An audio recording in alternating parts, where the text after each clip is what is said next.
Night ride ಹೆಂಗಿರುತ್ತೆ ಅಂತ ತೋರಿಸ್ತೀನಿ ಇವತ್ತು ನನ್ನ ಎಕ್ಸ್ಪಲ್ಸಲ್ಲಿ. Let's go. ಸ್ವಲ್ಪ ಜರ್ಕಿನ್ ಎಲ್ಲ ಹಾಕೊಂಡ್ಬಿಟ್ಟಿದ್ದೀನಿ. ತುಂಬ ಚಳಿ ಕೆಂಗೇರಿ ಹತ್ರ ಅಂತೂ.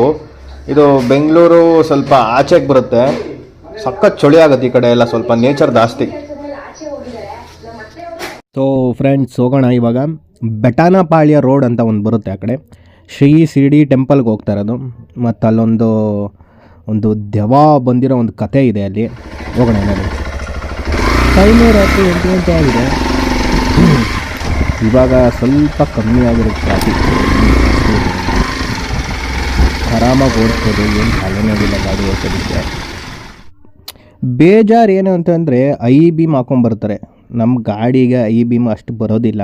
ಕಾರ್ಗಳಂತೂ ಅದು ಸಿಟಿ ಒಳಗಡೆ ಚಿಕ್ಕ ರೋಡು ಹೆಂಗೆ ಐ ಬೀಮ್ ಹಾಕ್ತಾರೆ ಅಂದರೆ ನಮ್ಮ ಕಣ್ಣಿಗೆ ಹೆಂಗೆ ಹೊಡಿತಾ ಇರುತ್ತೆ ಅಂದರೆ ಓಡ್ಸೋಕ್ಕಾಗಲ್ಲ.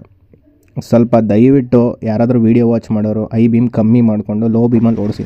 ನಮ್ಮ ಗಾಡಿಗೆ ಈಗ ಜ್ಯೂಸ್ ಕುಡಿಸ್ಬಿಡೋಣ. ಸ್ವಲ್ಪ ಪೆಟ್ರೋಲ್ ಹಾಕ್ಸ್ಕೊಂಡು ಇಲ್ಲಿಂದ ಗಾಡಿ ಬಿಡೋದಿನ. ಯಾಕಂದರೆ ನೈಟ್ ಟೈಮು ಪೆಟ್ರೋಲ್ ಆಗೋದ್ರೆ ಆಮೇಲೆ ತಳ್ಕೊಂಬರ್ಬೇಕು. ಯಾಕೆ ಬೇಕಾ ಸವಾಸ ಎಲ್ಲ? ಅಣ್ಣ ಒಂದು 100 ರೂಪಾಯಿಗೆ ಪೆಟ್ರೋಲ್ ಹಾಕೋಣ. ಸೀದಾ ವಾಪಸ್ ಮನೆಗೆ ಬಂದು ಗಾಡಿ ನಿಲ್ಲಬೇಕು. ಫೈನಲಿ ಟೆಂಪಲ್ ಎಂಟ್ರೆನ್ಸ್ಗೆ ಹೋಗ್ತಾಯಿದ್ರಿ. ಎಷ್ಟು ಪೀಸ್ ಆಗಿದೆ ಟೆಂಪಲ್ಲು. ಸಾಯಿಬಾಬಾ ಟೆಂಪಲ್ ಇದು. ಎಲ್ಲ ಮಾರ್ಬಲ್ನಲ್ಲಿ ಮಾಡಿದ್ದಾರೆ ನೋಡಿ, ಎಷ್ಟು ಚೆನ್ನಾಗಿದೆ. ಸೈಲೆಂಟಾಗಿ ಸಾಯಿಬಾಬಾ ಗುಡಿ ನೋಡಿ, ಎಷ್ಟು ಚೆನ್ನಾಗಿದೆ. ಪೂಜೆ ನಡೀತಾ ಇದೆ. ಸಾಯಿಬಾಬಾ ಒಂದು ಆಶೀರ್ವಾದ ಮಾಡಿಬಿಡಪ್ಪ, ನಿಮ್ಮಲ್ಲಿರೋ ಎನರ್ಜಿ ನಮಗೆ ಪಾಸ್ ಮಾಡಿಬಿಡು ಸಾಕು, ನಾವು ಹೆಂಗೋ ಜೀವನನ ಬದುಕ್ತೀರಿ. ನಾನು ನಿಮಗೊಂದು ಸ್ಟೋರಿ ಹೇಳ್ತೀನಿ ಅಂತ ಹೇಳಿದ್ನಲ್ಲ ಸ್ಟಾರ್ಟಿಂಗ್, ಮನೆಗೆ ಬರುವಾಗಿಲ್ಲ.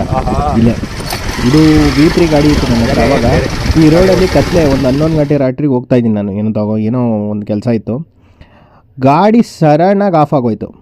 ನಾನು ಇದೇನಪ್ಪ ಗಾಡಿ ಸಡನ್ನಾಗಿ ಆಫ್ ಆಗೋಯ್ತು, ಹಿಂಗಾಗೋಯ್ತಲ್ಲ ಕತೆ. ಪೆಟ್ರೋಲ್ ಎಲ್ಲ ಚೆಕ್ ಮಾಡ್ತೀನಿ, ಗಾಡಿ ಟೈರ್ ಏನು ಎಲ್ಲ ಚೆಕ್ ಮಾಡಿದೆ, ಆಗಲಿಲ್ಲ. ಸರಿ ಅಂದ್ಕೊಂಡು ತಳ್ಕೊಂಡು ಹೋಗ್ದೆ ಒಂದು 4 ಕಿಲೋಮೀಟ್ರ್ ಹೋಗಿ ಗಾಡಿ ಸ್ಟಾರ್ಟ್ ಆಯಿತು. ಒಂದು ಬೇಕ್ರಿ ಹತ್ರ ಟೀ ಕುಡಿಯೋಕ್ಕೆ ನಿಲ್ಲಿಸಿದ್ದೆ. ಟೀ ಕುಡಿತಾ ಇದ್ದೀನಿ.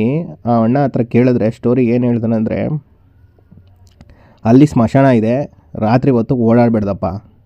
ನನಗೆ ಅಲ್ಲೇ ಆಫ್ ಆಗೋಯ್ತು. ಆದರೂ ಧೈರ್ಯ ಮಾಡಿ ತಳ್ಕೊಂಬಂದಲ್ಲ.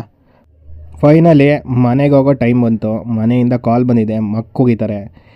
ಏನಿಲ್ಲ, ಸ್ವಲ್ಪ ಹೊತ್ತು ಬೇಕ್ರಿ ಎಲ್ಲಾದರೂ ಹುಡುಕ್ಬಿಟ್ಟು ಒಂದು ಟೀ ಕುಡ್ಕೊಂಡು ಹೋಗ್ಬಿಟ್ರೆ ಆರಾಮಾಗೆ ರಿಲ್ಯಾಕ್ಸ್ ಆಗಿರೋದಕ್ಕೆ. ಹುಡುಕ್ತಾಯಿನಿ, ಯಾವುದೋ ಸಿಗ್ತಾಯಿಲ್ಲ. ನಮಗೆ ಕಂಫರ್ಟ್ ಆಗೋ ಅಂಥ ಒಂದು ಬೇಕ್ರಿ ಬೇಕಲ್ಲ. ಫೈನಲಿ ಕೊನೆಗೂ ನಮ್ಮದು ಹಳೇ ಬೇಕ್ರಿಗೆ ಬಂದುಬಿಟ್ರಿ ನಾವು. ಇಲ್ಲಿ ಚೆನ್ನಾಗಿದೆ, ಆರಾಮಾಗಿ ಕುತ್ಕೊಂಡು ಟೀ ಕುಡ್ಕೊಂಡು ಹೋಗ್ಬೋದು. ಟೈಮ್ ಸ್ಪೆಂಡ್ ಮಾಡೋದೆ, ಕಲ್ಲಿಗಿಲ್ಲ ಎಲ್ಲ ಇಟ್ಟಿದ್ದಾರೆ, ಆರಾಮಾಗಿದೆ. ಏನು ತಲೆನೋವೇನಿಲ್ಲ. ಗಾಡಿ ಆಫ್ ಮಾಡಿಬಿಟ್ಟು ಒಂದು ನೆಮ್ಮದಿಯಾಗಿ ಒಂದು ಟೀ ಕುಡ್ಕೊಂಡು. ಜನ ಯಾವಾಗಲೂ ಇರ್ತಾರೆ, ನೈಟ್ ಟೈಮ್ ತುಂಬ ಜಾಸ್ತಿ ಇಲ್ಲಿ. ಚೆನ್ನಾಗಿದೆ ರೋಡು.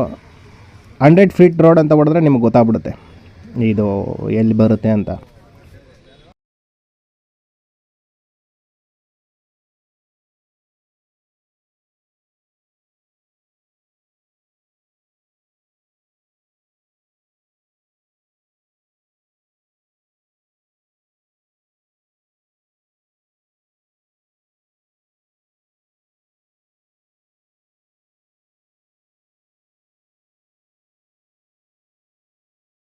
ಫೈನಲಿ ಹೋಗಿ ಬಂದಾಯಿತು.